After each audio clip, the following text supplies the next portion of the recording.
You know, in our program we talk about responding all the time, and obviously our guys had a great response today against a very, very good, well-coached, hard-playing team. We needed to defend better than we have been. We needed to rebound better. We needed to move the ball and share the ball. And you're doing it against, like I said, a long, athletic, hard-playing team, a team that is coming off a loss just like us. Game didn't start out all that well, but we kind of hung in there those first couple minutes. As I just said to the radio, I looked up, I thought we were down 10 or 12 to nothing, and it was only 6 to nothing because we did get a couple stops. But I liked our offense. We had some shots at the rim, and we were doing what we wanted to do. So just really pleased with the response. Pleased, unbelievable, great crowd, great energy. I don't care where you're from, just come on, And really good college basketball game, and I just thought our guys, we played hard.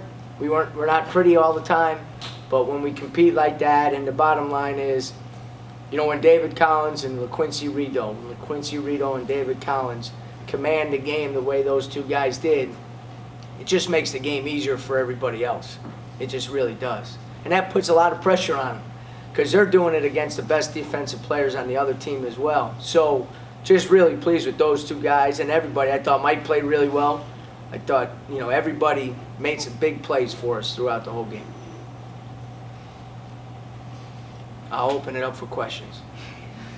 Coach, several guys filled up the stat sheet today, but coming off the bench, Rashawn, who hadn't played in a while due to injury, I thought he played really well with a lot of energy, and particularly on defense on Polly. Did you talk about his performance? Yeah, he's been working his butt off. When you get hurt, you have to work twice as hard because you have to do all the rehab, and then you have to do all the basketball stuff that you can do to stay in rhythm as much as you can. And the last 4 or 5 days, he's shown progress in practice.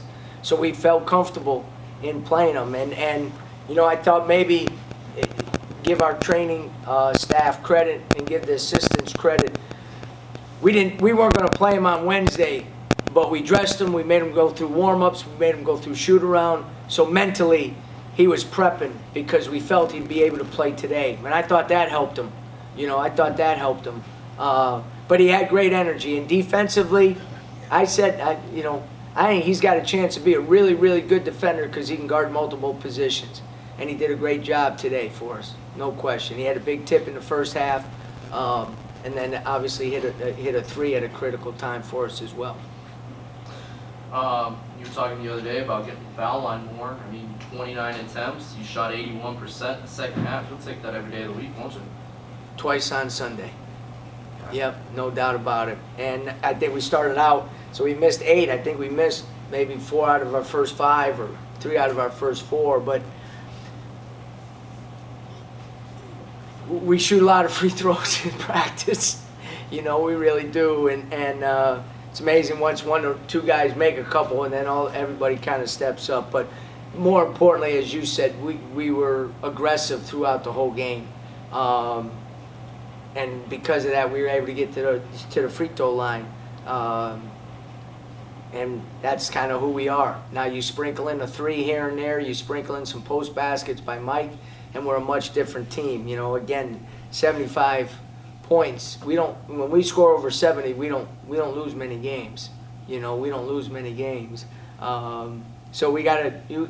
It was like I said, a good response, and hopefully our guys see what we need to do and how we need to play in order to be successful. And when it's not happening in the game, are we able to keep grinding it out until it starts happening? When you got up by 10 late in the first half, you didn't let them back in the game at all. Right. When we were talking about that,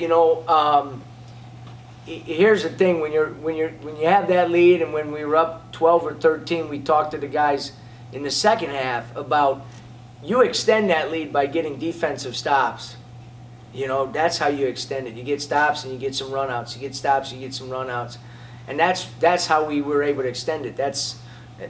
We got enough stops to keep it, and then when we got 2 or 3 or 4 in a row, we were able to capitalize on the other end.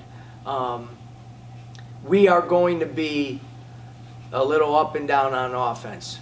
You know, it's just a fact, all right? But our defense has to be rock solid. And when our offense isn't good, then our defense needs to turn it up a little bit. I thought the defense today led the way to the offense. But then on offense, we shared the ball much better. We really did. We moved the ball. We kicked it out. We drove in the paint. We kicked it out. We dropped it off to the bigs on a couple plays. You know, so I'm pleased with the progress that we're making, and pleased with, as we show guys stuff from the other night, they understand it, they internalize it, and then they go out there and they're able to perform it, which was good to see. Well, you not only shared the ball well, you shot well too. After those early misses, I think you were 50% the rest of the way. Right. Yeah. It's amazing when you share the ball better how much better you shoot. You know, because guys are ready to shoot. We threw on-time, on-target passes. You know, and the big guys were involved, so we got some shots around the basket as well. So you know, again, probably the most complete game that we played all year long for sure. All night, the whole game. Yeah. Ask you this, you know, was tonight more of a motivation from the SMU game, or maybe the comments from Dan Hurley after the conference tournament last year?